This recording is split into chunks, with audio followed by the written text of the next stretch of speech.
Hi everyone, Pastor Bill Marsh here. I'm doing a series on the book of Revelation. Revelation, is not about death. It's about life. It's about eternity forever. And I pray that you will enjoy what you hear, and I pray that you'll be able to apply it to your life. May God have blessings on your soul. Hi everyone, Pastor Bill Marshall here, Future Revealed. We're in episode 46, chapter 13 of Revelation. Here we have another interlude. This chapter introduces us to two beasts. The first one, commonly known as the Antichrist, is unveiled in verses 1 through 10. Second beast, known as the false prophet, is revealed in verses 11 through 18. The first beast is political, and the second beast is religious. Both are energized by the power of Satan and constitute an unholy trinity: the devil, the Antichrist, and the false prophet.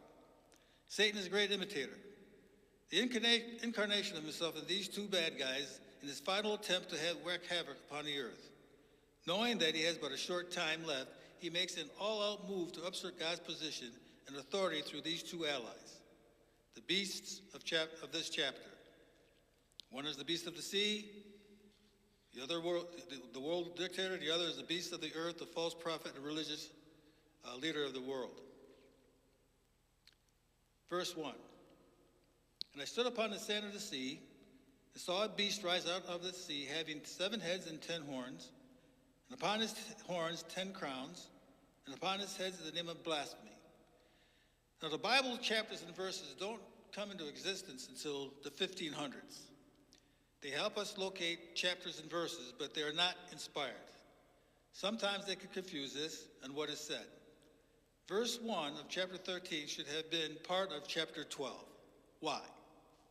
Because Satan is the subject of his persecution of the people on the earth. So, according to the original Greek manuscripts, the personal pronoun should be he instead of I, because he, John, pictures Satan standing upon the sand of the sea. This portion of scripture should read then, and the dragon was wroth with the woman, and Satan stood upon the sand of the sea. The first beast, the Antichrist, rises out of the sea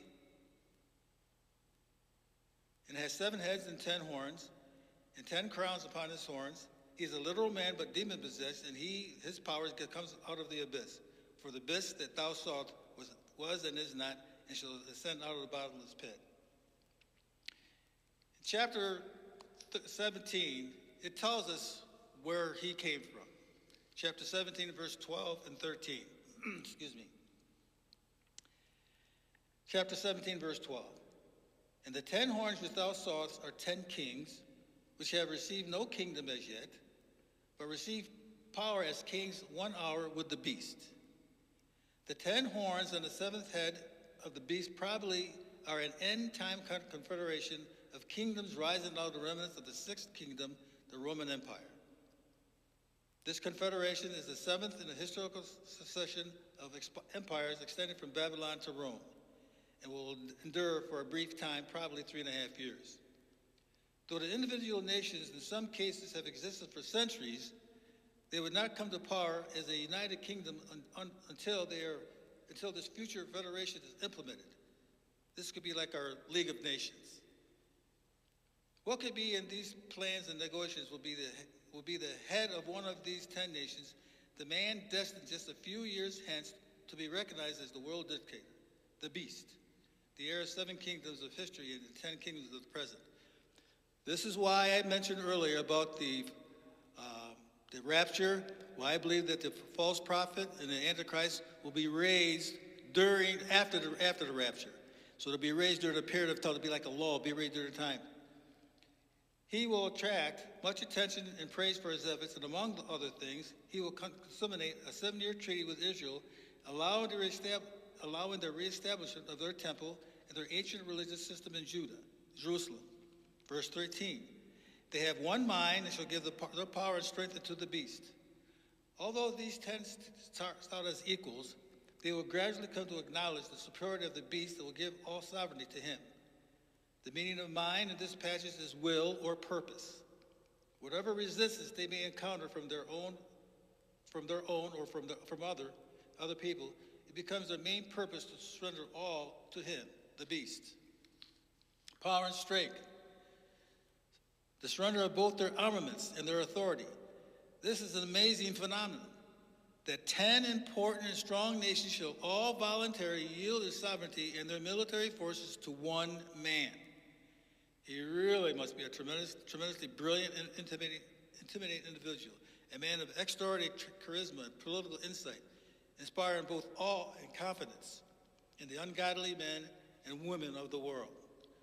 To understand this, while all this is going on, however, it must not be forgotten that the great judgments of the seals and the prophets are plaguing all nations, causing much distraction from their political goals and military pursuits. The plagues are seen, humanly speaking, as coming from God's two great witnesses, Revelation 11:6. And there is a tremendous persecution mounting everywhere against new Christians, believers as a result. 10 horns picture 10 nations over whom the beast or Antichrist rules. The scene before us is a picture, the final seventh world leader ruling over a confederation, 10 nations during that time. So, the Antichrist and false prophet are at the very beginning of the tribulation. They were rushed in by the common market of that time. May God have blessing on your soul.